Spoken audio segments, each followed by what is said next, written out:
Kanina lamang po ay nakausap ng Star Talk ang legal counsel ni Dr. Hayden Ko na si Attorney Lorna Kapunan.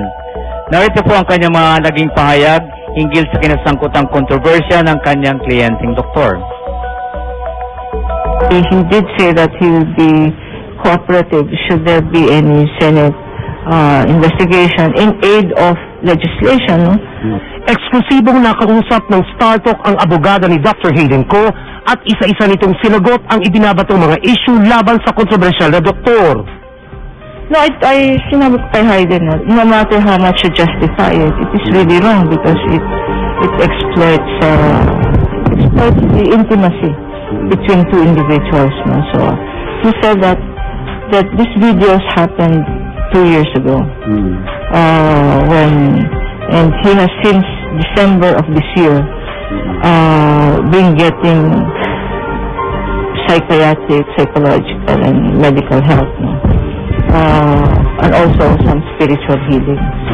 Sa gitna ng sunod-sunod na batikos kay Hayden, iginiit ng abogada na biktima rin ng mga pangyayari ang kanyang kliyente. Ngayon lang niya nare-realize na grabe yung ginawa niyang pagtitake sa sexual intimacy, no? Because he said, the way he explained it to me, parang diary nga yan, no? People keep a diary or a slam book of things they want to remember. Nakalock and key yan, or it is in a hidden place.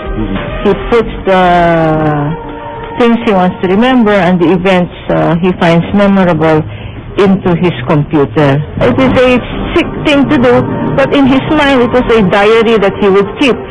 I believe that he did not realize that it is wrong, but now he realizes it.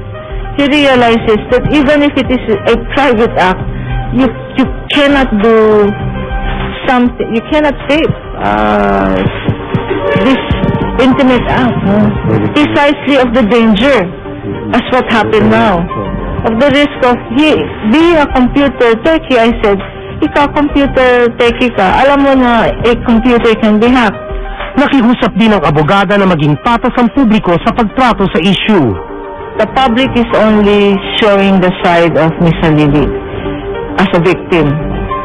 Hayden himself is that other individual in that video whose rights to privacy and who certainly didn't consent to his private parts being shown in public is himself affected by the showing of this video.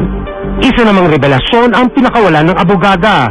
There is a video on Dr. Abel. Tatlo outside because they have a relationship now. Samantala, may sagot na rin si Attorney Kapunan sa panawagang bawiin ng Professional Regulation Commission ang lisensya ni Dr. Hayden Ko. He has said that he will voluntarily desist from practicing medicine while he is undergoing treatment. And if it is the decision of the Philippine Medical Association that he surrenders his license, he said that he will abide by the consequences of what he has done. At sa mga nagtatanong naman kung kailan haharap sa publiko ang kontrobersyal na doktor, in fact, I am convincing him to come out before the media so he can tell the truth himself. Right now I am the spokesperson, but it is better to hear it from himself, the truth. In time, when he is prepared, because this will be upon the advice of his doctors, he will come out in time.